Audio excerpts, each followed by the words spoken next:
Hi all, പുതിയൊരു video ക്ലാസ്സിലേക്ക് ഏവർക്കും സ്വാഗതം. പതിവ് പോലെ NIOSന്റെ +2 സോഷ്യോളജിയിലെ ചാപ്റ്റർ 23 ഞാൻ നിങ്ങളുടെ മുമ്പിലായിരിക്കുന്നത്. അപ്പോൾ എല്ലാ കുട്ടികൾക്കും ഒന്നുകൂടെ തന്നെ ഞാൻ നിങ്ങളെ സ്വാഗതം ചെയ്യാണ്. കാരണം നമ്മൾ ഏത് ചാപ്റ്ററിലാണ് വന്ന് നിൽക്കുന്നതെന്ന് നിങ്ങൾ നോക്കിക്കേ, 23. അപ്പോൾ ഈ ഒരു ജേണി, നമ്മൾ വന്ന ഒരു ജേണി നിങ്ങൾക്ക് അറിയാം. എത്രത്തോളം ചാപ്റ്റേഴ്സ് നമ്മൾ കവർ ചെയ്തിട്ടാണ് ഇന്ന് 23ാമത്തെ ചാപ്റ്റർ. ഇനി വളരെ കുറച്ച് പാഠങ്ങൾ മാത്രമേ ഉള്ളൂ. പിന്നെ TMA കാര്യങ്ങളൊക്കെയാണ്. നന്നായിട്ട് പഠിക്കുന്ന ഒരു കുട്ടിക്ക് സോഷ്യോളജി ഫുൾ A+ ആയിട്ട് എടുക്കാൻ കഴിയുമെന്നാണ് എൻ്റെ ഒരു 100% വിശ്വാസം. നിങ്ങൾ എങ്ങനെയാണ് പഠിക്കുന്നത് എന്നുള്ളതൊക്കെ നിങ്ങളുടെ കൈകളിലാണ്. അപ്പോൾ നമുക്ക് എങ്ങനെയൊക്കെയാണെന്നൊക്കെ നമുക്ക് വഴിയെ മനസ്സിലാക്കാം. അപ്പോൾ നമ്മുടെ ക്ലാസ് നമ്മൾ സ്റ്റാർട്ട് ചെയ്യുന്നത് ഇന്ത്യൻ സോഷ്യൽ തിങ്കേഴ്സ് എന്ന് പറഞ്ഞൊരു ചാപ്റ്ററുമായിട്ടാണ്. ചാപ്റ്റർ 23 ആണ്. 23 എന്ന് പറയുമ്പോൾ ഇന്ത്യൻ സോഷ്യൽ തിങ്കേഴ്സ്, ഇന്ത്യയിൽ ഉണ്ടായിരുന്ന സാമൂഹ്യ ചിന്തകന്മാരെ കുറിച്ചിട്ടുള്ള ഒരു പാഠമാണ്. അതുപോലെ തന്നെ നമുക്കിതിൽ 5 ക്വസ്റ്റ്യനാണ് നോർമലി ഞാൻ എടുത്തിട്ടുണ്ടായിരുന്നത്. പക്ഷെ ഒരു എക്സ്ട്രാ ഒരു 3 ക്വസ്റ്റ്യനും കൂടെ ഞാൻ എടുത്തിട്ടുണ്ട്. 8 ക്വസ്റ്റ്യനോളം നമ്മൾ ഇന്ന് ചർച്ച ചെയ്യും. ഇമ്പോർട്ടന്റ് ആയിട്ടുള്ള കുറെ കാര്യങ്ങൾ അടങ്ങിയിരിക്കുന്ന ഒരു പാഠമാണ്. അപ്പൊ എന്റെ എല്ലാ കുട്ടികളും പതിവ് പോലെ തന്നെ ബുക്കും പേനയും എല്ലാം എടുത്ത് റെഡി ആയിരിക്കുക. ക്ലാസ്സിലോട്ട് പോവാം. ആദ്യത്തെ എന്ന് പറയുന്നത് ഇൻഡസ് വാലി സിവിലൈസേഷൻ. 10th നമ്മൾ പഠിച്ചിട്ടുള്ള കാര്യം തന്നെയാണ് അല്ലെ, സിന്ധു നദീതട സംസ്കാരം. രണ്ടാമത്തത് വേദിക് ഏജ്. മൂന്നാമത്തത് ബുദ്ധിസം, അതിന്റെ ഫൗണ്ടറും കാര്യങ്ങളും. പിന്നെ ജൈനിസം, പിന്നെ കൗടില്യന്റെ അർത്ഥശാസ്ത്രം, മനുസ്മൃതി, കബീർ, സ്വാമി വിവേകാനന്ദ, ഇവരുടെയൊക്കെ കോൺട്രിബ്യൂഷൻസ് ആണ്. അപ്പം ഇത്രയുമാണ് നമ്മുടെ ഈ ചാപ്റ്ററിൽ നമുക്ക് പഠിക്കാനായിട്ട് ഉള്ളത്. അപ്പോ ഈ ഒരു ചാപ്റ്ററിൽ സോഷ്യൽ തിങ്കേഴ്സ് എന്നാണ് നമ്മൾ ചാപ്റ്ററിന്റെ പേര് തന്നെ കൊടുത്തിട്ടുള്ളത്. സാമൂഹ്യ ചിന്തകന്മാർ അവർ എന്തൊക്കെ നമുക്ക് വേണ്ടിയിട്ട് കൊണ്ടുവന്നിട്ടുണ്ട്, അവരുടെ കോൺട്രിബ്യൂഷൻസ് എന്തൊക്കെയാണ്, അങ്ങനെയുള്ള കാര്യങ്ങളൊക്കെയാണ് നമുക്ക് ഈ ചാപ്റ്ററിൽ ഡിസ്കസ് ചെയ്യാനായിട്ട് ഉള്ളത്. അപ്പോൾ നമുക്ക് നോക്കാം. ആദ്യത്തെ ക്വസ്റ്റ്യൻ എന്താണ്? Indus valley civilization. Indus valley civilization എന്ന് പറയുമ്പോൾ നമുക്കറിയാം സിന്ധു നദീതട സംസ്കാരം അല്ലെ. അപ്പൊ സിന്ധു നദീതട സംസ്കാരം എന്ന് പറയുന്നത് ഫുള്ളായിട്ട് കവർ ചെയ്തിരിക്കുന്നത് പാകിസ്ഥാനിലാണ്. നമുക്ക് അറിയാന്നുള്ള കാര്യം. ഇതിൽ നമുക്ക് വർഷവും കാര്യങ്ങളും ആധികാരികമായിട്ടൊന്നും പഠിക്കണ്ട, ജസ്റ്റ് എന്താണെന്ന് ഒന്ന് ടച്ച് ചെയ്ത് നമുക്ക് പോവാം. പാകിസ്ഥാനിലാണ് ഇൻഡസ് വാലി സിവിലൈസേഷൻ എന്ന് പറയുന്ന സിവിലൈസേഷൻ ഉദയം കൊണ്ടത്. അത് ഭൂരിഭാഗവും പാകിസ്ഥാനിലാണ് എന്ത് ചെയ്തിരിക്കുന്നത് ഉള്ളത്. അപ്പോൾ ഇവിടെ എന്ന് പറയുന്നത് ഒരു പുരാതന ആൻഷ്യന്റ് ആയിട്ടുള്ള ഒരു സിവിലൈസേഷൻ ആണ്. ആൻഷ്യന്റ് എന്ന് പറയുമ്പോൾ എന്താണ്? പുരാതനപരമായ ഒരു സിവിലൈസേഷൻ ആണ് ഇൻഡസ് വാലി സിവിലൈസേഷൻ എന്ന് പറയുന്നത്. പിന്നെ വരുന്നത് എന്ന് പറഞ്ഞാൽ ഇവരുടെ പ്രത്യേകതകൾ നമുക്ക് ചോദിക്കാം. അഗ്രികൾച്ചർ എന്ന് പറയുമ്പോൾ കൃഷിയിലും അതുപോലെ തന്നെ പല കാര്യങ്ങളിലും ഇവരുടെ കോൺട്രിബ്യൂഷൻസ് വളരെ വലുതായിരുന്നു. കൃഷി ചെയ്യുന്നത്, മൺപാത്ര നിർമ്മാണം, പോട്ടറി മേക്കിംഗ്, അതുപോലെ തന്നെ ഒരുപാട് കാര്യങ്ങളിൽ ഇവർക്ക് ക്രാഫ്റ്റ് ചെയ്യുന്നത്, ആർട്ട്, ഇങ്ങനെയുള്ള കുറെ കാര്യങ്ങൾ ഇവിടുത്തെ ജനത സ്വായത്തമാക്കിയിരുന്നു. അല്ല, അവർക്ക് അതിനുള്ള കഴിവും കാര്യങ്ങളൊക്കെ ഉണ്ടായിരുന്നു. പിന്നെ ഇവരുടെ പ്രത്യേകത എന്ന് പറയുന്നത് കരകൗശല, ഞാൻ ഇപ്പോൾ പറഞ്ഞ കാര്യം തന്നെയാണ്, കരകൗശലകരമായ കാര്യങ്ങൾ ചെയ്യുക. അതായത് ഞാൻ പറഞ്ഞില്ലേ, മൺപാത്ര നിർമ്മാണം, കൈകൾ കൊണ്ട് ഉണ്ടാക്കുന്ന അല്ലെങ്കിൽ തുന്നൽ പോലെയുള്ള കാര്യങ്ങൾ, ഇങ്ങനെയുള്ള കാര്യങ്ങളൊക്കെ ചെയ്യുന്ന ജോലിയും ഒക്കെ ഇവർക്ക് അറിയാം. എവിടുത്തെ ആൾക്കാർക്കാണ്? നമ്മുടെ ഇൻഡസ് വാലി സിവിലൈസേഷനിലെ പീപ്പിൾസിന്. അപ്പൊ ഇൻഡസ് വാലി സിവിലൈസേഷന്റെ കാര്യം എന്തൊക്കെയാണോ? ഒന്നാമതെന്ന് പറയുന്നത് ഭൂരിഭാഗവും ക്രമീകരിച്ചിരിക്കുന്നത് എവിടെയാണ്? നമ്മുടെ പാകിസ്ഥാനിലാണ്. ഭൂരിഭാഗം എവിടെയാണ്? പാകിസ്ഥാനിലാണ്. പിന്നെ എന്താ പറയുന്നത്, ഒരു ഞാൻ എല്ലാം എന്ന് പറയുന്നില്ല, ഒരു മാക്സിമം കാര്യമാണ് പാകിസ്ഥാൻ എന്ന് പറയുന്നത്. ഒരു ആൻഷ്യന്റ് ആയിട്ടുള്ള ഒരു സിവിലൈസേഷൻ ആയിരുന്നു നമ്മുടെ ഇൻഡസ് വാലി സിവിലൈസേഷൻ. ഇതില് ഒരു 2 പ്രധാനപ്പെട്ട സൈറ്റ്സ് ഉണ്ട്. അത് ഏതൊക്കെയാണ്? ഹരപ്പയും മോഹൻജോദാരയും. മനസ്സിലാവുന്നുണ്ടോ? ഹരപ്പയും മോഹൻജോദാരയും, ഇത് രണ്ടും പ്രധാനപ്പെട്ട ഇൻഡസ് വാലി സിവിലൈസേഷൻ, അതായത് സിന്ധു നദിയുടെ സംസ്കാരത്തിൽ പ്രധാനപ്പെട്ട സൈറ്റ്സ് ആണ്. അപ്പോൾ ഈ ഹരപ്പയിൽ നിന്നും മോഹൻജോദാരയിൽ നിന്നും എന്ത് ചെയ്തിട്ടുണ്ട്? മൈനിങ് എന്ന് പറയുമ്പോൾ ഖനനം ചെയ്തിട്ടുണ്ട്. ഒത്തിരി തരത്തിലുള്ള ഖനനം കാര്യങ്ങളൊക്കെ എവിടെ നിന്ന് ചെയ്തിട്ടുണ്ട്? നമ്മുടെ ഹരപ്പ, മോഹൻജോദാര എന്നീ സ്ഥലങ്ങളിൽ നിന്ന് ചെയ്തിട്ടുണ്ട്. പിന്നെ ഇവർക്ക് ഇവിടെ ഒരു പ്രധാനപ്പെട്ട ഒരു ഫീച്ചേഴ്സ് എന്ന് പറയുന്നത് ടൗൺ പ്ലാനിങ് എന്ന് പറയുമ്പോൾ എന്താണ് ടൗൺ പ്ലാനിങ്? നഗരാസൂത്രണം. ഇവിടെ ഹൗസസ് ഒക്കെ എങ്ങനെയായിരുന്നു? ഒരു നല്ല ക്ലീനിങ്ങും കാര്യങ്ങളായിരുന്നു. ഇവർക്ക് എപ്പോഴും നല്ല പ്യൂർ ആയിട്ടുള്ള ഒരു സാനിറ്റേഷൻ സിസ്റ്റം ഉണ്ടായിരുന്നു. സാനിറ്റേഷൻ എന്ന് പറയുമ്പോൾ എന്താണ്? ശുചീകരണ കാര്യങ്ങൾ, ഡ്രെയിനേജ് സിസ്റ്റം, ഇതൊക്കെ ഇവരുടെ കോൺട്രിബ്യൂഷൻസ് ആണ്. മനസ്സിലാവോ? ഇൻഡസ് വാലി സിവിലൈസേഷൻ അതായത് ഒരു പുരാതനപരമായ സംസ്കാരമാണ്. ഇന്നത്തെ പോലെ അഡ്വാൻസ്ഡ് ഒന്നും അല്ല. എന്നിരുന്നിട്ട് പോലും ഇവർക്ക് ഒത്തിരി കാര്യങ്ങളിൽ ഇവർക്ക് ഒരുപാട് നമ്മളെക്കാളും എന്തുണ്ടായിരുന്നു? അഡ്വാൻസ്ഡ് ആണ്. ഡ്രെയിനേജ് സിസ്റ്റം ഉണ്ടായിരുന്നു. അതായത് വീടുകളിലുള്ള മലിനമായ ജലം അല്ലെങ്കിൽ വേസ്റ്റ് ഡ്രെയിൻ ആയിട്ടുള്ള വാട്ടർ എവിടേക്ക് പോകും? നമ്മുടെ സിറ്റിയിൽ ഒരു വലിയ എന്തെടുത്തിട്ടുണ്ട് അവര്? ഒരു കുഴി എടുത്തിട്ടുണ്ട്, അല്ലെങ്കിൽ ഒരു ഡ്രെയിനേജ് സിസ്റ്റം ഉണ്ട്. എല്ലാ വാട്ടറും കൂടെ അവിടേക്ക് പോകുന്ന തരത്തിലുള്ള. അപ്പോൾ മൊത്തം ശുചിയായിട്ട് നിൽക്കുന്ന രീതിയിലുള്ള ഒരു ഡ്രെയിനേജ് സിസ്റ്റം ഈ പീപ്പിൾസിന് ഉണ്ടായിരുന്നു. പിന്നെ അതുപോലെ തന്നെ നൃത്തം ചെയ്യുന്ന പെൺകുട്ടിയുടെ രൂപം, അതുപോലെ തന്നെ കളിമണ്ണിലുണ്ടാക്കുന്ന ഫലകങ്ങൾ, ഇതെല്ലാം അവിടെ നിന്ന് എക്സ്കവേഷൻ ചെയ്തിട്ടുണ്ട്, കണ്ടെത്തിയിട്ടുണ്ട്. അപ്പൊ ഇൻഡസ് വാലി സിവിലൈസേഷൻ മൊത്തമാണ് നമുക്ക് പഠിക്കുക, അല്ലെങ്കിൽ നമ്മൾ ഒന്നായിട്ട് നമ്മൾ പഠിക്കുന്നില്ല, മനസ്സിലാവും. അതുകൊണ്ടാണ് എല്ലാം കൂടെ പറയുന്നത്. ഒന്നുകൂടെ ഇൻഡസ് വാലി സിവിലൈസേഷൻ എന്ന് പറയുമ്പോൾ സിന്ധു നദീതട സംസ്കാരം. ഓക്കെ, സിന്ധു നദീതട സംസ്കാരം എന്ന് പറയുമ്പോൾ ഏത് നദിയുടെ കരയിൽ വന്നതാണ്? സിന്ധു നദിയുടെ കരയിൽ വന്നതാണ്. ഇതിന്റെ ഭൂരിഭാഗം എവിടെയാണ് കേന്ദ്രീകരിച്ചിരിക്കുന്നത്?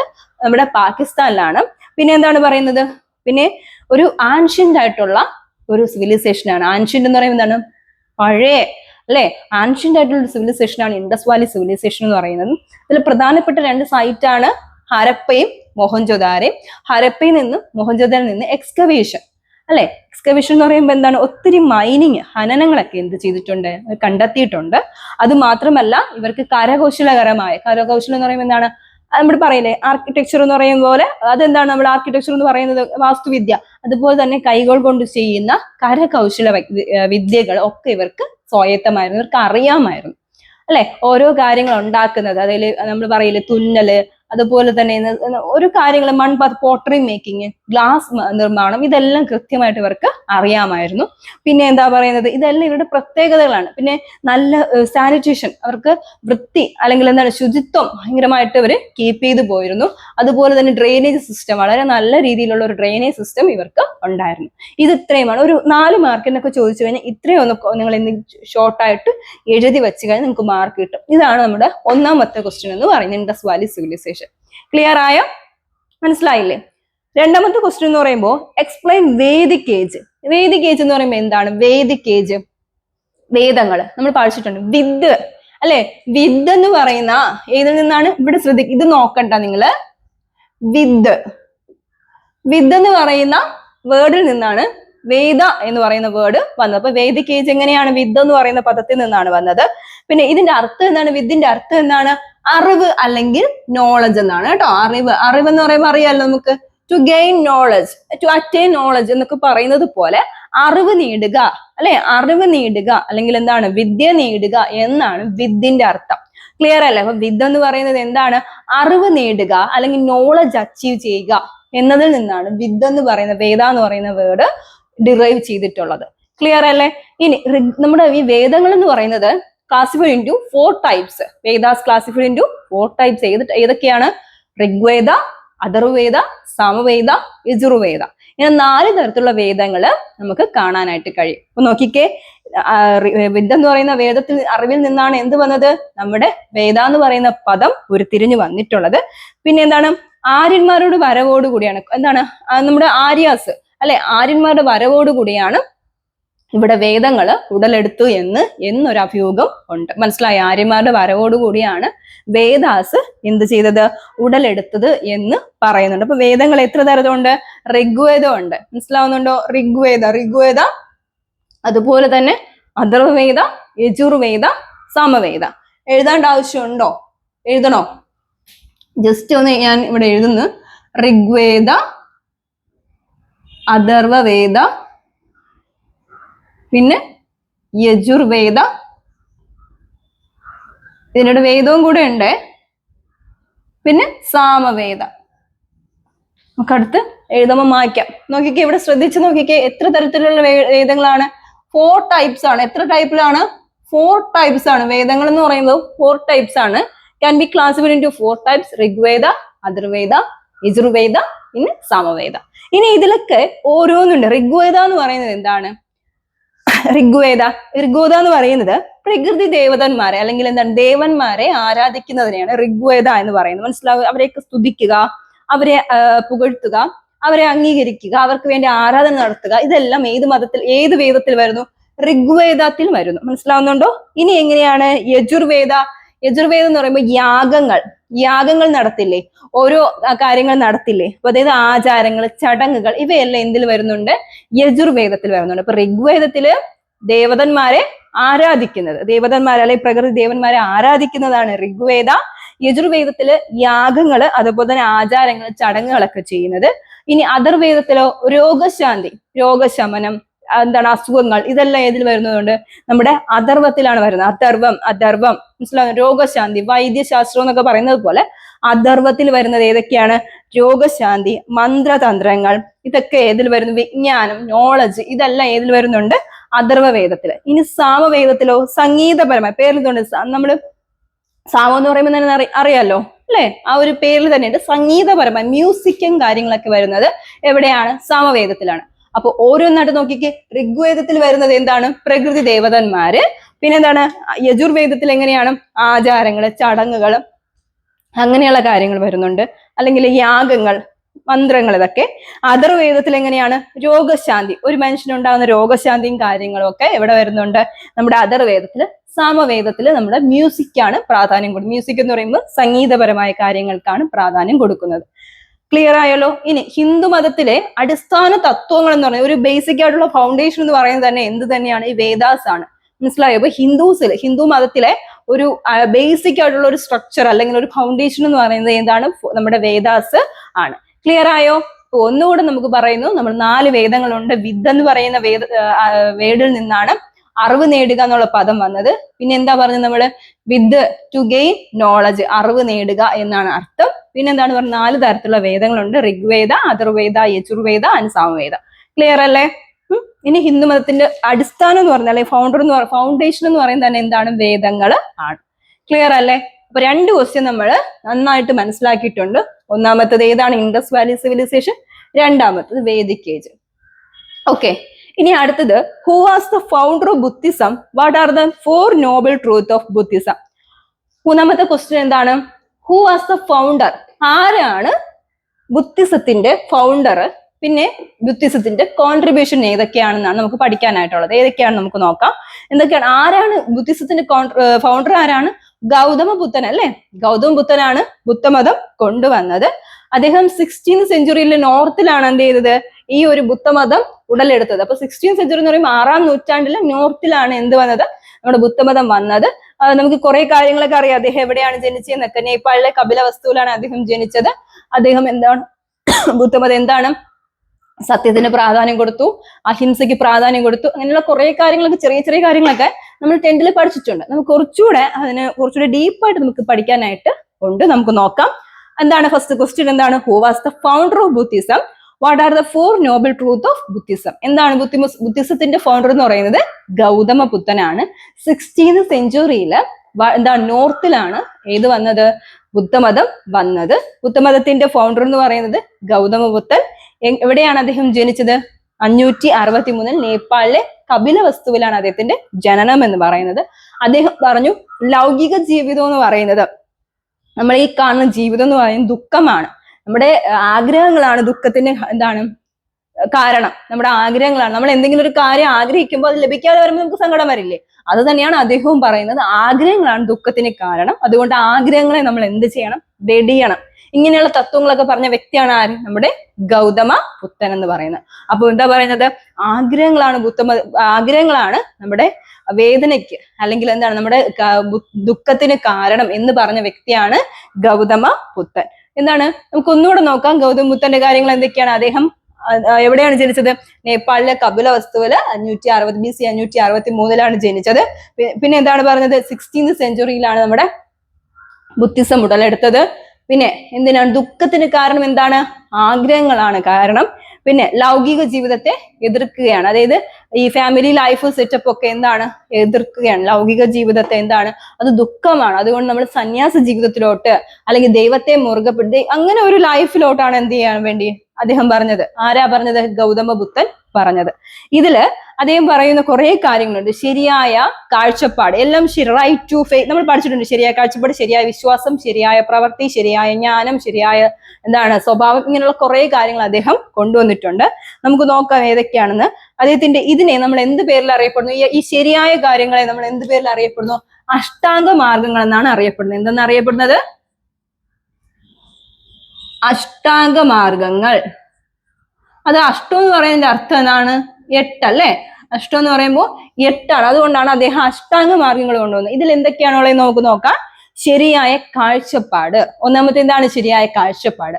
രണ്ടാമത്തത് ശരിയായ ഉദ്ദേശം. രണ്ടാമത്തത് ശരിയായ ഉദ്ദേശം. മൂന്നാമത്തത് ശരിയായ പ്രവൃത്തി. 3 ശരിയായ പ്രവൃത്തി. നാലാമത്തത് ശരിയായ വാക്ക്.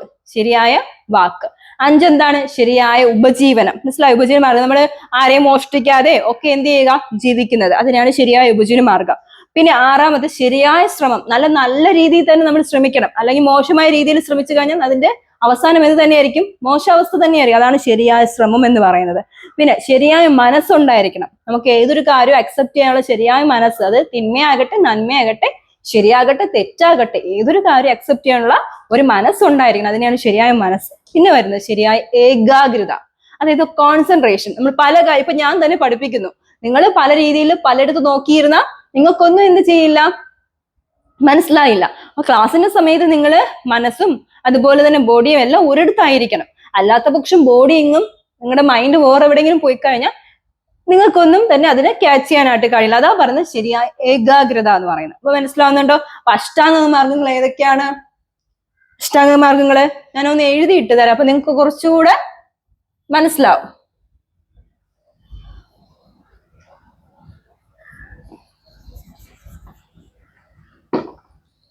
ഏതൊക്കെയാണ്?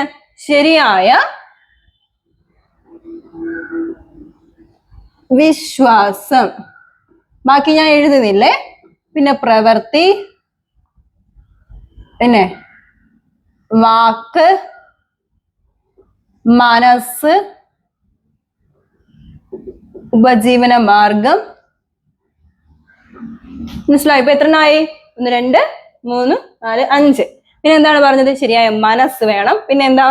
ഏകാഗ്രത. ഇവിടെ എഴുതുന്നുണ്ട്,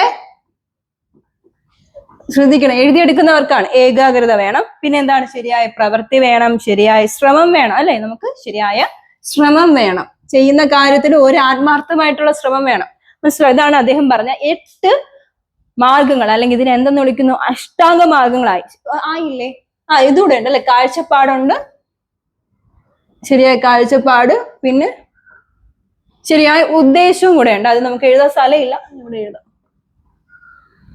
ശരിയായ ഉദ്ദേശം. നമ്മളൊരു കാര്യം ചെയ്യുന്നതിന് ശരിയായ ഒരു ഉദ്ദേശം വേണം, ശരിയായ ഒരു കാഴ്ച. നമ്മൾ പറയില്ലേ നമ്മൾ വീക്ഷിക്കുന്നത് എങ്ങനെയായിരിക്കണം എന്നൊക്കെ പറയില്ല, അതാണ് ഇവിടെ പറഞ്ഞത്. അപ്പൊ നോക്കിക്കേ, 8 കാര്യങ്ങളുണ്ട്. അഷ്ടാംഗ മാർഗങ്ങൾ എന്ന് പറയുമ്പോൾ 8 എണ്ണമാണ്. ഏതൊക്കെയാണ്?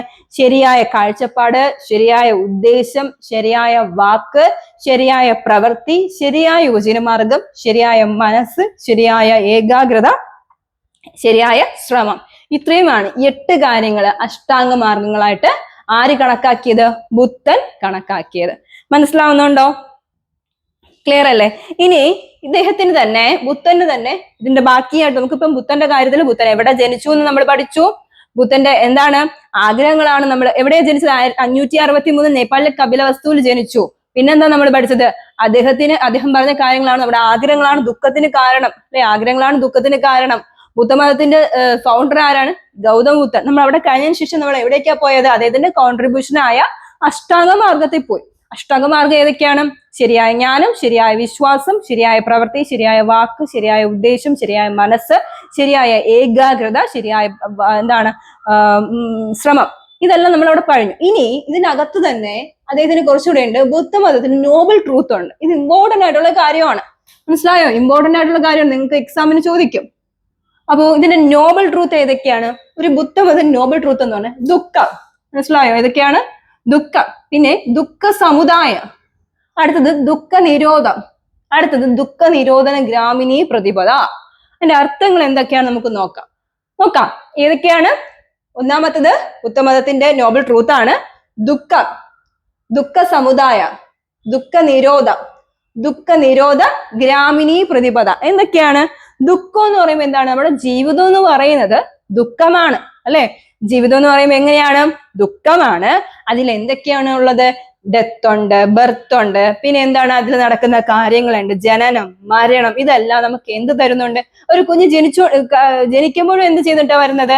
കരഞ്ഞോണ്ടാണ് വരുന്നത്, അല്ലെ? അതുപോലെ തന്നെ ഒരാൾ മരിക്കുമ്പോൾ എന്താണ്? കരയിച്ചിട്ടാണ് പോകുന്നത്. അപ്പൊ അതുകൊണ്ടാണ് അദ്ദേഹം പറയുന്നത് നമ്മുടെ ജീവിതം എന്ന് പറയുന്നത് എന്ത് തന്നെയാണ്? ദുഃഖകരമാണ് എന്നാണ് പറയുന്നത്. അതുകൊണ്ട് ജനനം മരണം ഒക്കെ എന്താണെന്നാ പറയുന്നത്? ദുഃഖകരമാണ് എന്ന് സമൂഹത്തോട് പറഞ്ഞ വ്യക്തിയാണ് ഗൗതമ ബുദ്ധൻ. പിന്നെ വാർദ്ധക്യം നമുക്കൊരു ദുഃഖമാണ്, രോഗം വന്ന ദുഃഖമാണ്, അല്ലെ? മരണം, പിന്നെ എന്താണ്, നമുക്ക് ഓരോ കാര്യങ്ങൾ നമുക്ക് എന്തെങ്കിലും ലഭിച്ചില്ലെങ്കിൽ അതും ഒരു ദുഃഖമാണ്. അതുകൊണ്ടാണ് ദുഃഖം എന്ന് എന്ത് ചെയ്തിട്ടുള്ളത്, എഴുതിയിട്ടുള്ളത്. മനസ്സിലായോ? ബുദ്ധമതൻ നോബൽ ട്രൂത്തില് ദുഃഖം എന്ന് പറയുന്നത് എന്തൊക്കെയാണ്? ജനനം വരും, അല്ലെ? ജനനം, മരണം, ബാക്കി കാര്യങ്ങൾ, വാർദ്ധക്യം, ഇതെല്ലാം എന്താണ്? ദുഃഖമാണ്. മനസ്സിലായോ? അപ്പൊ ഒന്നാമത്തെ നോബൽ ട്രൂത്ത് ചിലപ്പോൾ എക്സാമിന് ചോദിക്കാം, ചിലപ്പോ ഒന്നല്ല ചോദിക്കാം. അപ്പൊ ഇങ്ങനെ എഴുതണം, ദുഃഖം. ദുഃഖം എന്ന് പറയുമ്പോൾ എന്താണ്? ജനനം, മരണം, വാർദ്ധക്യം, നമ്മുടെ ഇഷ്ടപ്പെട്ട ആഗ്രഹങ്ങൾ സാധിക്കാതെ വരും, ഇതെല്ലാം എന്തിലാ വരുന്നത്? ദുഃഖമാണ്. ഇനി സെക്കൻഡ് വൺ എന്താണ്? ദുഃഖ സമുദായ. എന്താണ് ദുഃഖ സമുദായ? ദുഃഖത്തിന് എന്താണ്? അടിസ്ഥാന കാരണമുണ്ട്. എന്താണ്? തൃഷ്ണത. തൃഷ്ണത എന്ന് പറയുമ്പോൾ എന്താണ്? തൃഷ്ണ എന്ന് പറയുമ്പോൾ ആഗ്രഹമാണ്. തൃഷ്ണ എന്ന് പറയുമ്പോൾ ആഗ്രഹമാണ്. ആഗ്രഹങ്ങൾ കാരണമാണ് നമുക്ക് എന്ത് സംഭവിക്കുന്നത്? ദുഃഖത്തിന് കാരണമാകുന്നത്. ആഗ്രഹങ്ങൾ മാറ്റിവെച്ച ദുഃഖവുമില്ല. അങ്ങനെ പറഞ്ഞതാണ് എന്ത്? ദുഃഖ സമുദായ എന്ന് പറയുന്നത്. അപ്പൊ മനസ്സിലാവുന്നുണ്ട്? ദുഃഖ സമുദായം എന്ന് പറയുന്നത് എന്താണ്? ദുഃഖത്തിന് അടിസ്ഥാന കാരണം എന്ന് പറയുന്നത് തൃഷ്ണതയാണ്. തൃഷ്ണ എന്ന് പറയുമ്പോൾ നമുക്ക് വേണ്ട ആഗ്രഹങ്ങളാണ്. അതിനെ മാറ്റി വെച്ചു കഴിഞ്ഞാൽ ഒരു പരിധിവരെ നമുക്ക് എന്തില്ല? ദുഃഖം ഇല്ല. മൂന്നാമത് ദുഃഖ നിരോധം. എന്താണ് ദുഃഖ നിരോധം? ആഗ്രഹങ്ങൾ എന്ത് ചെയ്യുക? നശിപ്പിക്കുക. ദുഃഖ നിരോധം. കണ്ടോ? ദുഃഖം എങ്ങനെ നമുക്ക് നിരോധിക്കാം? ദുഃഖത്തിന് കാരണം ആഗ്രഹങ്ങളാണെന്ന് പറഞ്ഞു. ഇനി ദുഃഖ നിരോധം എന്ന് പറയുമ്പോൾ ദുഃഖത്തെ നിരോധിക്കണം. എങ്ങനെ നിരോധിക്കാം? നമുക്കുണ്ടാകുന്ന ആഗ്രഹങ്ങളെ എന്ത് ചെയ്യുക? മാറ്റിവെക്കുക. അല്ലാതെ വേറെ ഓപ്ഷൻ ഇല്ല. ആഗ്രഹങ്ങളെ മാറ്റിവെച്ച് കഴിഞ്ഞാൽ നമുക്ക് എന്ത് കിട്ടും? മനസ്സിന് എന്ത് കിട്ടും? റിലീഫ് കിട്ടും. നമ്മുടെ ദുഃഖം എന്ത് ചെയ്യും? മാറും എന്നാണ് ആര് പറഞ്ഞത്? ഗൗതം ബുദ്ധൻ പറഞ്ഞു. നോക്കിക്കേ, ആഗ്രഹങ്ങളെ നശിപ്പിക്കുന്നതിലൂടെ ദുഃഖം എന്ത് ചെയ്യാം? നമുക്ക് അവസാനിപ്പിക്കാം. ഇതിനെ നമുക്ക് എന്തെന്നറിയപ്പെട്ടു? അദ്ദേഹം എന്തെന്നാ പറഞ്ഞത്? നിർവാണ എന്നറിയപ്പെട്ടു. എന്തെന്നറിയപ്പെട്ടു? നിർവാണ. മനസ്സിലാവുന്നുണ്ടോ? അതായത് എന്റെ ആഗ്രഹങ്ങള് മാറ്റി വെച്ച് കഴിഞ്ഞാൽ എനിക്ക് എന്ത് കിട്ടും? ദുഃഖത്തിൽ നിന്ന് എന്ത് കിട്ടും?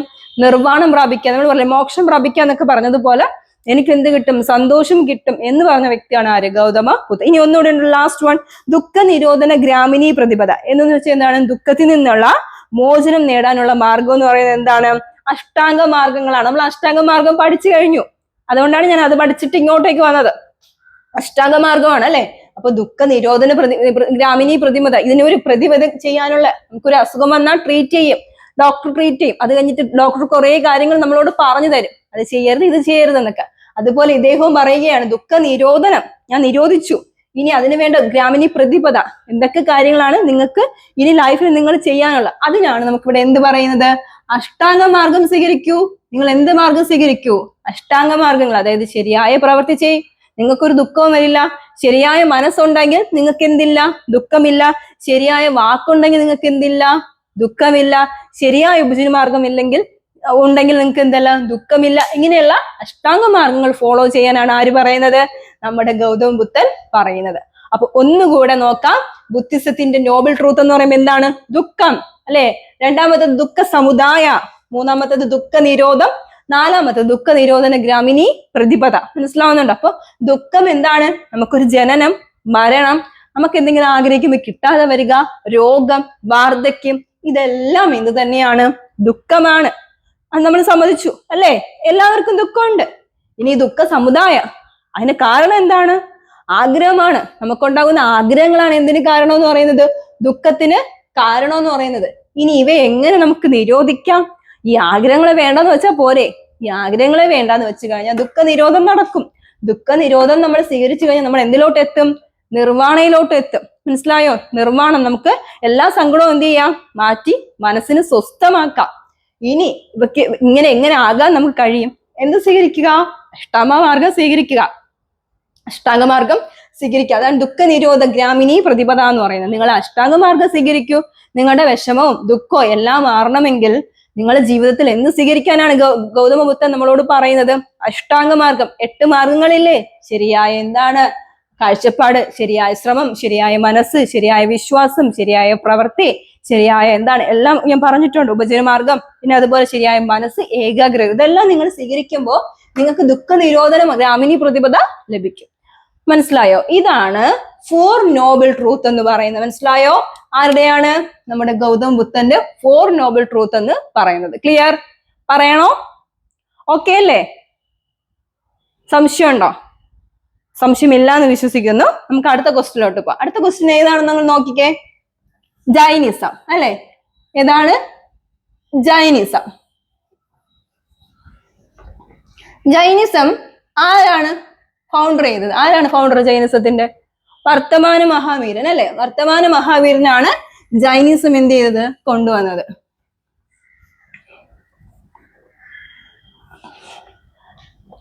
ആരാണ്? വർത്തമാന മഹാവീരൻ. ഈ വർത്തമാന മഹാവീരനാണ് ജൈനിസം കൊണ്ടുവന്നത്, നമുക്കറിയാം. അദ്ദേഹം എന്താണ് പറയുന്നത്? ദൈവം എന്ന് പറയുന്ന ഒരു മിഥ്യയാണ്, ദൈവമൊന്നും ഇല്ല. അദ്ദേഹം പറഞ്ഞ ഇപ്പം ബുദ്ധമതം നമ്മൾ കോൺട്രിബ്യൂഷൻ എന്താ പറഞ്ഞത്? ദുഃഖമാണ് കാരണം, ദുഃഖം മാറ്റാൻ വേണ്ടിയിട്ട് നമ്മൾ എന്ത് ചെയ്യണം? ആഗ്രഹങ്ങളെ വെടിയണം എന്നൊക്കെ നമ്മൾ ആര് പഠിപ്പിച്ചു? ഗൗതമ ബുദ്ധൻ പഠിപ്പിച്ചു. പക്ഷെ ഇനി ജൈനിസത്തിലൂടെ വർത്തമാന മഹാവീരൻ എന്തൊക്കെയാണ് നമ്മളെ പഠിപ്പിച്ചതെന്ന് നമുക്ക് നോക്കാം. എന്തൊക്കെയാണ്? ഫൗണ്ടർ ആരാണ്? വർത്തമാന മഹാവീരനാണ്. അദ്ദേഹം ജനിച്ചത് വൈശാലിക്ക് സമീപമുള്ള ബീഹാറിലാണ്. അവിടെയാണ് അദ്ദേഹത്തിന്റെ ജനനം എന്നൊക്കെ പറയുന്നത്. അത് വിട്ടേക്ക്, നമുക്ക് അടുത്ത കാര്യങ്ങളും. അദ്ദേഹം പറയാം ദൈവം എന്ന് പറയുന്ന ഒരു മിഥ്യയാണ്, ദൈവം എന്ന് പറഞ്ഞ ഇല്ല, അങ്ങനെ ഒരു ഘടകമേ ഇല്ല എന്ന് പറഞ്ഞ വ്യക്തിയാണ് ആര്? വർത്തമാന മഹാവീരൻ. ജൈനിസത്തിൽ എന്താ പറഞ്ഞത്? ഗൗതമ ബുദ്ധൻ എന്താ പറഞ്ഞത്?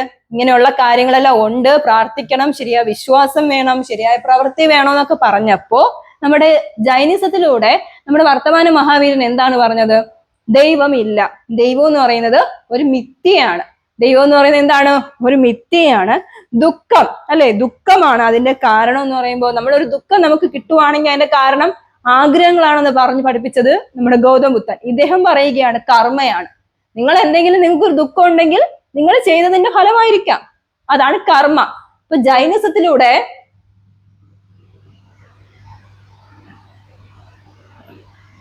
ജൈനമതത്തിൽ പറഞ്ഞത് എന്തിനാണ്? കർമ്മയ്ക്കാണ് പ്രാധാന്യം കൊടുത്തത്. മനസ്സിലായോ? കർമ്മയ്ക്കാണ്. അതായത് അദ്ദേഹം പറഞ്ഞത് ദൈവം എന്ന് പറയുന്നത് ഒരു മിഥ്യയാണ്. അതുപോലെ തന്നെ നമ്മൾ എന്തെങ്കിലും ചെയ്ത് നമുക്കൊരു സങ്കടം വന്നു കഴിഞ്ഞാൽ അതിന്റെ അർത്ഥം എന്ന് പറയുന്നത് എന്ത് തന്നെയാണ്? നമ്മൾ ചെയ്തതിന്റെ ആ ഒരു പ്രത്യാഘാതമാണ് നമുക്ക് കിട്ടിയത്. അതുകൊണ്ട് കർമ്മയ്ക്കാണ് അദ്ദേഹം പ്രാധാന്യം കൊടുത്തത്. ക്ലിയർ അല്ലേ? ഇനി അടുത്ത് ത്രിരത്നങ്ങളുണ്ട്. അദ്ദേഹവും എന്താണ്? അദ്ദേഹം അഷ്ടാംഗ മാർഗം പഠിപ്പിച്ചതുപോലെ ഇദ്ദേഹം ത്രിരത്നങ്ങൾക്കാണ് പ്രാധാന്യം കൊടുത്തത്. ത്രിരത്നങ്ങൾ എന്ന് പറയുമ്പോൾ ശരിയായ എന്നല്ലേ ഉള്ളൂ. എന്ന് പറയുമ്പോൾ എത്ര എണ്ണം വരും? 5-6 എണ്ണം വരുമോ? അല്ല, 3 എണ്ണേ വരുള്ളൂ അല്ലെ? ശരിയായ ജ്ഞാനം. ത്രിരത്നങ്ങൾ എന്ന് പറയുമ്പോൾ ഏതൊക്കെയാണ്? ശരിയായ ജ്ഞാനം, ശരിയായ സ്വഭാവം, ശരിയായ അറിവ്. മനസ്സിലായോ? ശരിയായ ജ്ഞാനം അല്ലെങ്കിൽ അറിവിനാണ് പ്രാധാന്യം കൊടുത്തത്. മനസ്സിലായോ? ശരിയായ ജ്ഞാനം, ശരിയായ വിശ്വാസം, ശരിയായ സ്വഭാവം. ഇതാണ് ത്രിരത്നങ്ങൾ എന്ന് പറയുന്നത്. മനസ്സിലായി? ഇത് ആരുടെയാണ്? ജൈനിസത്തിന്റെയാണ്, വർത്തമാന മഹാവീരന്റെയാണ്. അപ്പൊ വർത്തമാന മഹാവീരൻ എന്തൊക്കെയാണ് പറഞ്ഞത്? ത്രിരത്നങ്ങൾ എന്ന് പറയുമ്പോൾ എന്താണ്? ശരിയായ വിശ്വാസം, ശരിയായ അറിവ്, പിന്നെ എന്താണ്? ശരിയായ ജ്ഞാനം. അതിൽ തന്നെയാണ് ഈ അറിവും ജ്ഞാനവും ഒക്കെ ഒന്നിലാണ് പറയുന്നത്. ശരിയായ സ്വഭാവം കൂടെ നമുക്ക് ആഡ് ചെയ്യാം. അപ്പൊ ശരിയായ സ്വഭാവം, ശരിയായ വിശ്വാസം, ശരിയായ അറിവ്, ഈ 3 കാര്യങ്ങൾക്ക് പ്രാധാന്യം കൊടുത്ത വ്യക്തിയാണ് നമ്മുടെ ജൈനിസത്തിലൂടെ വർത്തമാന മഹാവീരൻ. മനസ്സിലാവുന്നുണ്ടോ? ക്ലിയർ അല്ലേ? ഇനി ഇതിൽ അദ്ദേഹത്തിന്റെ ധാർമ്മിക നിയമങ്ങൾ ഉണ്ടായിരുന്നു. എന്തൊക്കെയാണ് ധാർമ്മിക നിയമങ്ങൾ? അഹിംസയ്ക്കാണ് അദ്ദേഹം പ്രാധാന്യം കൊടുത്തത്. അതായത് ജൈനിസത്തിന്റെ കുറെ കാര്യങ്ങൾ നമ്മൾ പരിശോധിച്ചു കഴിഞ്ഞാൽ ഈ ജൈന മതത്തിലുള്ള വിശ്വാസികള് നമുക്ക് പഠിക്കുമ്പോൾ അറിയാം ദിഗംബരനും ശ്വേതംബരാസം എന്നൊക്കെ. അത് അവര് വസ്ത്രത്തെ പോലും ആകാശമാക്കിയവർ എന്നാണ് നമ്മൾ പഠിക്കുന്നത്. അതായത് അവർ വസ്ത്രം വരെ എന്ത് ചെയ്തു? ബഹിഷ്കരിച്ചു. പിന്നെ ഒരു പ്രാണിയെ ഉപദ്രവിക്കില്ല, ചെരുപ്പ് ധരിക്കില്ല, അങ്ങനെയുള്ള കുറെ, അതായത് പൂർണ്ണമായ അഹിംസയ്ക്ക് അധിഷ്ഠിതമായ ജീവിതം നയിക്കുന്നവരാണ്. പിന്നെ എന്ന് പറയുന്നത് ഇവര് വെള്ളം പോലും കുടിക്കുന്നത് അരിച്ചു കുടിക്കും എന്നൊക്കെയാണ് കേട്ടറിവാണ്. അങ്ങനെയൊക്കെയാണ്. അത്രയും എന്താണ് ഭയങ്കരമായിട്ട് അഹിംസയ്ക്ക് പ്രാധാന്യം, അതായത് ഒന്നിനെയും കൊല്ലരുത് എന്നുള്ള ആ ഒരു അടിയുറച്ച് വിശ്വാസം നിന്നവരാണ് ഈ ജൈനമത വിശ്വാസികൾ എന്ന് പറയാം, അല്ലെ ജൈനമതം എന്ന് പറയുന്നത്. മനസ്സിലാവുന്നുണ്ടോ? അപ്പൊ ഈ ജൈനമതം ഇതിനൊക്കെയാണ് പ്രാധാന്യം കൊടുത്തത്? അഹിംസയ്ക്കും സത്യത്തിനും അപരിഗ്രഹ എന്ന് പറയുമ്പോൾ എന്താണ്? ഒന്നിനെയും എന്ത് ചെയ്യരുത്, നമ്മൾ എന്താണ് സ്വത്തില്ലാത്ത അല്ലെ ആഗ്രഹിക്കരുത്, അപരിഗ്രഹ. പിന്നെ ബ്രഹ്മചര്യം എന്ന് പറഞ്ഞാൽ എന്താണ്? നമുക്ക് ഫാമിലി ലൈഫ് പാടില്ല, അല്ലെ നമ്മുടെ ലൗകിക ജീവിതം വെടിയുക, അതാണ് ബ്രഹ്മചര്യം. ആസ്തേയം എന്ന് പറയുമ്പോൾ മോഷ്ടിക്കരുത്. ആസ്തേയം എന്ന് പറയുമ്പോൾ എന്താണ്? മോഷ്ടിക്കരുത്, മോഷണം ഒന്നും എന്ത് ചെയ്യരുത്, പാടില്ല. അപ്പൊ എത്ര കാര്യങ്ങളാണ്? അഹിംസ, സത്യം, ആസ്തേയം, അപരിഗ്രഹം, ബ്രഹ്മചര്യം. ക്ലിയർ അല്ലേ? അഷ്ടാംഗ മാർഗം പഠിച്ചതുപോലെ ഇവിടെ എന്താണ്? ധാർമ്മിക നിയമങ്ങളാണ് ഉള്ളത്. ധാർമ്മിക നിയമങ്ങൾ ഇവർക്ക് എന്തൊക്കെയാണ് ഉള്ളത്? ത്രിരത്നങ്ങൾ മനസ്സിലായല്ലോ. ജൈനിസത്തിന്റെ ത്രിരത്നങ്ങൾ എന്തൊക്കെയാണ്? ശരിയായ ജ്ഞാനം, ശരിയായ സ്വഭാവം, ശരിയായ വിശ്വാസം. ഇനി ഇവർക്ക് തന്നെ എന്തുണ്ട്? നമ്മൾ പഠിച്ചതുപോലെ ധാർമ്മിക നിയമങ്ങളുണ്ട്. ധാർമ്മിക നിയമങ്ങൾ എന്ന് പറയുമ്പോൾ എന്താണ്? മോറൽ വാല്യൂസ് അല്ലെ? മോറൽ ആയിട്ടുള്ള നിയമങ്ങൾ ഏതൊക്കെയാണ് അവർ കൊണ്ടുവന്നത്? അഹിംസ, സത്യ, അപരിഗ്രഹ, ആസ്തേയ. ഹാൻഡ് റൈറ്റിംഗ് ഒന്നും നിങ്ങൾ നോക്കണ്ട, നിങ്ങൾക്ക് കണ്ടന്റ് മാത്രം നിങ്ങൾ കിട്ടിയാൽ കേട്ടോ. ആസ്തേയ, പിന്നെ ബ്രഹ്മചര്യ.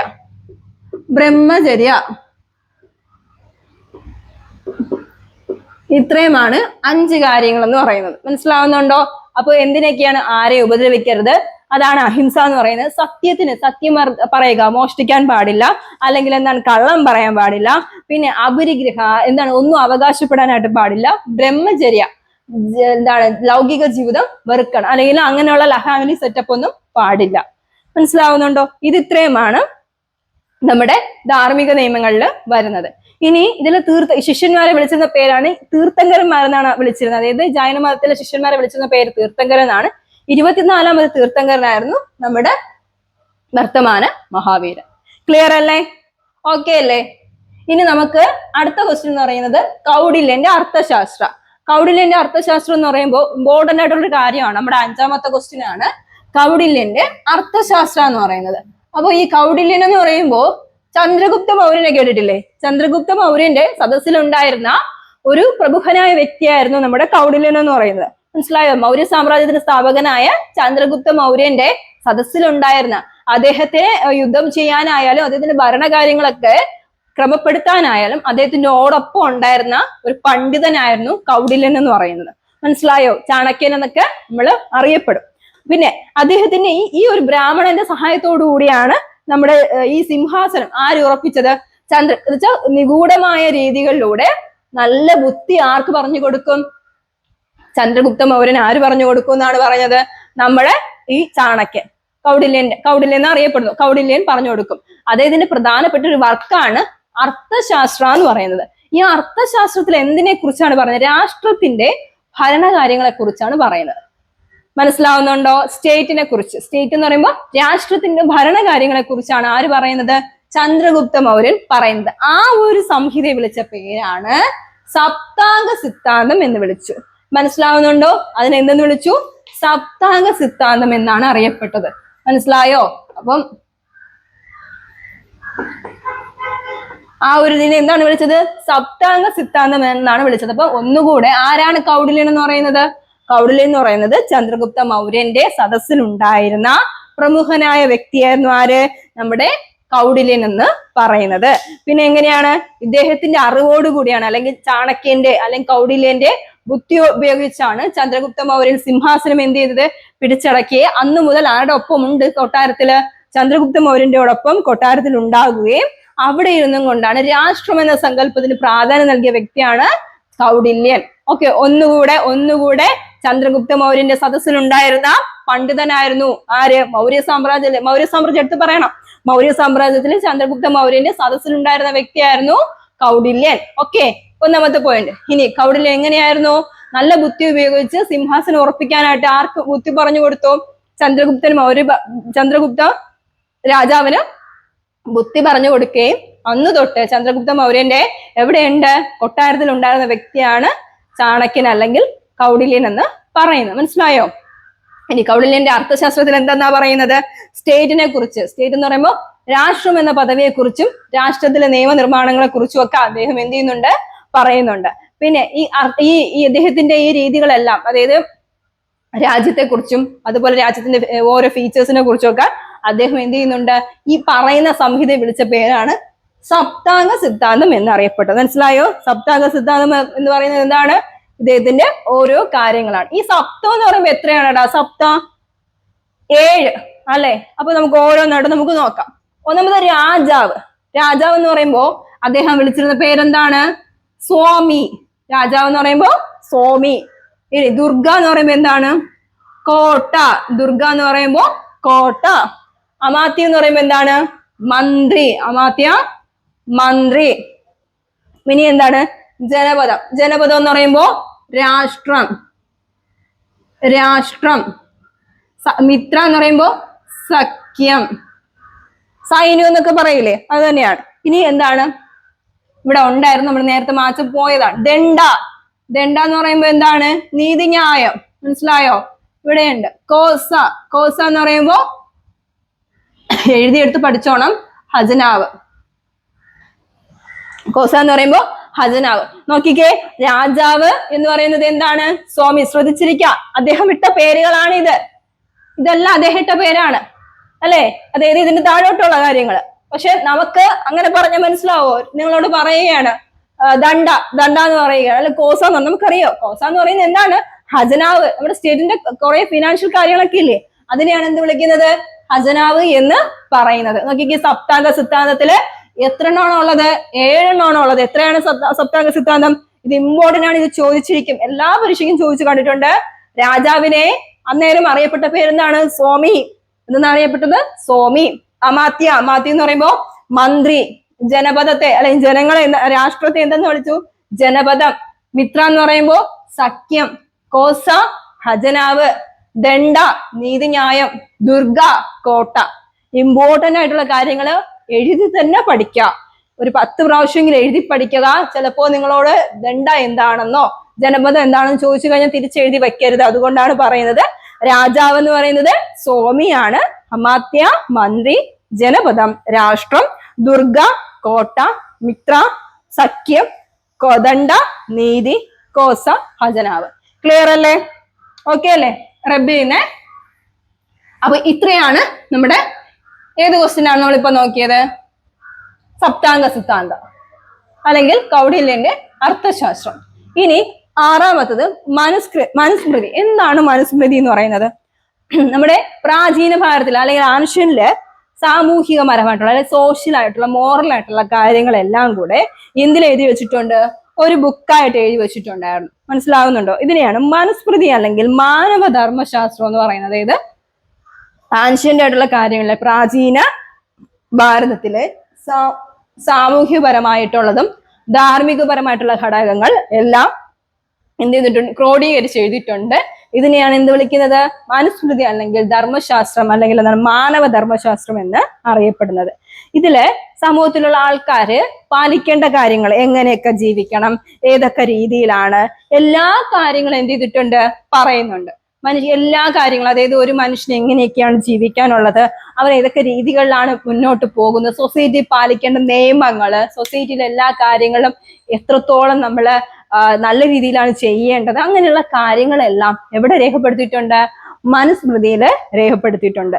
രാജാവിന്റെ കടമകള് ഒക്കെ ജാതി വ്യവസ്ഥ, കുടുംബജീവിതം, ഇവയെല്ലാം എന്ത് ചെയ്തിട്ടുണ്ട്? ഇവിടെ പറയുന്നുണ്ട്, മനുസ്മൃതിയിൽ പറയുന്നുണ്ട്. അപ്പൊ മനുസ്മൃതി എന്ന് പറയുമ്പോ ഇവിടെ എന്താണ്? 2685 എന്താണ് ഭാഗങ്ങളുണ്ട്. മനുസ്മൃതിയിൽ എത്ര ഭാഗങ്ങളുണ്ട്? 2685 ഭാഗങ്ങളും 12 പുസ്തകങ്ങളും ഉണ്ട്. മനസ്സിലായി? ആ ഒരു ബുക്കാണ്. അതിൽ എത്രയാണ്? 12 പുസ്തകങ്ങളും 2685 ഭാഗങ്ങളുമുണ്ട്. അതില് ഓരോ ഭാഗങ്ങളായിട്ട് നമുക്ക് കൊടുത്തിട്ടുണ്ട്. മനസ്സിലാവുന്നുണ്ടോ? അപ്പൊ ഒന്നുകൂടെ, മനുസ്മൃതി എന്ന് പറയുമ്പോൾ എന്താണ്?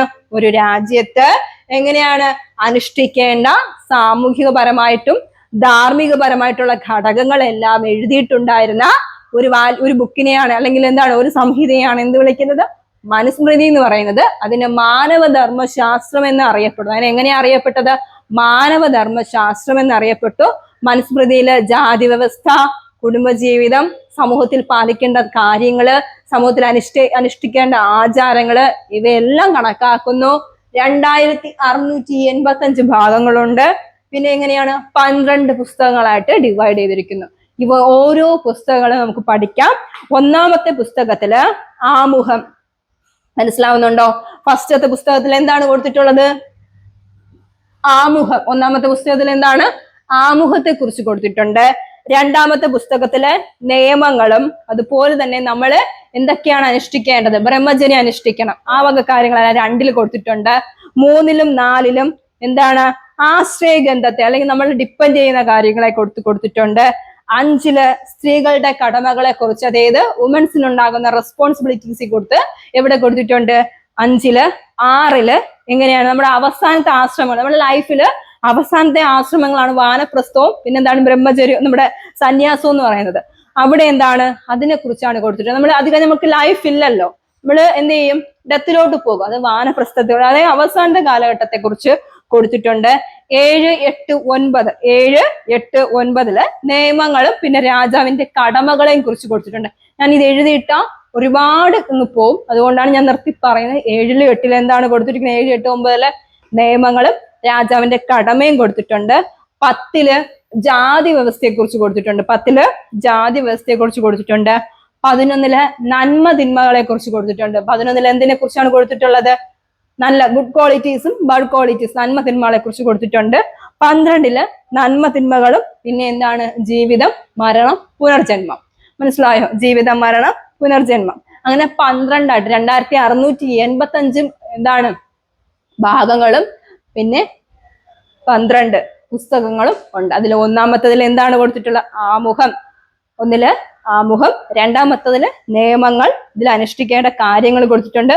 3ലും 4ലും കൊടുത്തിട്ടുള്ളത് ആശ്രയത്തെ, 5 സ്ത്രീകളുടെ കടമ, 6 എന്താണ് അവസാനത്തെ ആശ്രമങ്ങളായ വാനപ്രസ്ഥത്തെയും സന്യാസത്തെയും കുറിച്ച് കൊടുത്തിട്ടുണ്ട്.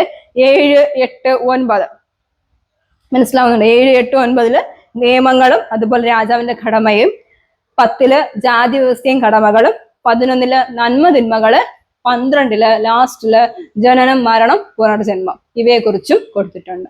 ഇതാണ് മനുസ്മൃതി എന്ന് പറയുന്നത്. ഓക്കെ, ഇനി ലാസ്റ്റിന്ന് നമ്മുടെ ക്വസ്റ്റ്യൻ കബീർ എന്ന് പറയുന്നത് ഒരു സോഷ്യൽ തിങ്കേഴ്സ് തന്നെയായിരുന്നു. അദ്ദേഹം ഭക്തി പ്രസ്ഥാനത്തിലെ ഒരു വ്യക്തിയായിരുന്നു. എന്തിലുള്ള ഒരു വ്യക്തിയായിരുന്നു, ഭക്തി പ്രസ്ഥാനത്തിലെ വ്യക്തിയായിരുന്നു. രാമാനന്ദന്റെ ശിഷ്യനായിരുന്നു. മനസ്സിലായോ, കബീർ ആരുടെ ശിഷ്യനായിരുന്നു, രാമാനന്ദന്റെ ശിഷ്യനായിരുന്നു കബീർ എന്ന് പറയുന്നത്. ഭക്തി പ്രസ്ഥാനത്തിലെ വ്യക്തി, എന്തിലെ വ്യക്തിയായിരുന്നു, ഭക്തി പ്രസ്ഥാനത്തിലെ വ്യക്തിയായിരുന്നു. പിന്നെ എല്ലാ മതങ്ങളെയും സ്നേഹിച്ചിരുന്നു. മനസ്സിലാവുന്നുണ്ട്, എല്ലാ മതങ്ങളെ. അദ്ദേഹം പറഞ്ഞൊരു വാക്കുണ്ട്, ഒരു കൊട്ടേഷനാണ് നമ്മൾ ഇന്നും എന്ത് ചെയ്യുന്നുണ്ട്, ഒരുപാട് തരങ്ങളിൽ നമ്മൾ കേട്ടിട്ടുള്ളതാണ്. ഹിന്ദുവും അതുപോലെ തന്നെ മുസ്ലിം എന്നും പറയുന്നത് ഒരേ മണ്ണ് കൊണ്ടുണ്ടാക്കിയ 2 പാത്രങ്ങളാണ് എന്ന് പറഞ്ഞ വ്യക്തിയാണ്. മനസ്സിലായോ, ഒരേ മണ്ണ് കൊണ്ട് ഉണ്ടാക്കിയ 2 പാത്രങ്ങളാണ് ഹിന്ദു മുസ്ലിം എന്ന് പരാമർശിച്ച വ്യക്തിയാണ് ആരെന്ന് പറയുന്നത്, കബീർ. അത് ഏറെ ശ്രദ്ധ നേടിയ വാക്കുകളാണ് അദ്ദേഹത്തിന്റെ. അതായത് അദ്ദേഹം ഒരു മതത്തെയും എന്ത് ചെയ്തിട്ടില്ല, പിന്നിൽ നിർത്തിയിട്ടില്ല. എല്ലാ മതങ്ങളെയും എന്ത് ചെയ്തു, ഒത്തിണക്കി കൊണ്ടുപോകാനായിട്ടാണ് ശ്രമിച്ചത്. അപ്പൊ ഹിന്ദു മുസ്ലിം എന്ന് പറയുന്നത് ഒരേ മണ്ണ് കൊണ്ടുണ്ടാക്കിയ 2 പാത്രങ്ങളാണെന്ന് പറഞ്ഞ വ്യക്തിയാണ് ആര്, കബീർ എന്ന് പറയുന്നത്. അദ്ദേഹം 2 മതത്തിനും പ്രാധാന്യം നൽകി, ഒരു മതത്തിനെ അദ്ദേഹം അവോയ്ഡ് ചെയ്ത് നിർത്തിയിട്ടില്ല.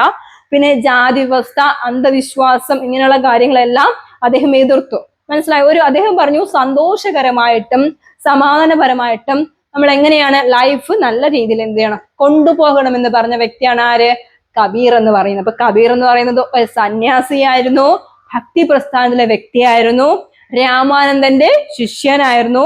പിന്നെ സൂഫി പ്രസ്ഥാനത്തിന് പ്രാധാന്യം നൽകി. സൂഫിസ് അറിയില്ലേ നിങ്ങൾക്ക്, കറങ്ങിയൊക്കെ നിങ്ങൾ ആ മൂവിയിലൊക്കെ കണ്ടിട്ടില്ലേ, അതുപോലെയുള്ള സൂഫി പ്രസ്ഥാനം. സൂഫി പ്രസ്ഥാനം ഈ ഡാൻസ് മാത്രമല്ല, അതിൽ കുറെ കാര്യങ്ങളുണ്ട്. അത് നമുക്ക് സൂഫി പ്രസ്ഥാനം പ്രത്യേകിച്ച് പഠിക്കാനുണ്ട് എങ്കിൽ നമുക്ക് ചർച്ച ചെയ്യാം.